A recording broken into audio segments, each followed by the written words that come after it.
Оперативный штаб Национального антитеррористического комитета в Чувашии подвел итоги учения. Согласно замыслу, группа террористов захватила заложников в здании Дворца культуры имени Петра Хузангая в Чебоксарах и заминировала его. 23 сентября в Чебоксарах оперативным штабом Национального антитеррористического комитета в Чувашской республике проведен завершающий этап учения.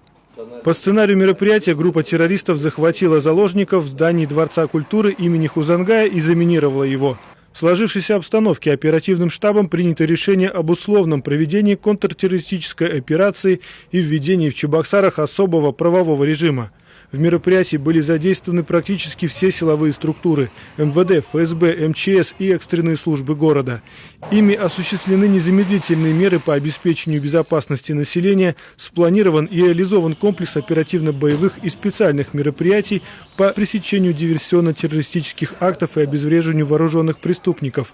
При штурме условных террористов применялась спецтехника. Работали подразделения спецназначения ФСБ и МВД. Считая, что цели ТСУ «Молнии» достигнуты, я, как руководитель учения, в целом положительно оцениваю результаты учебной контртеррористической операции.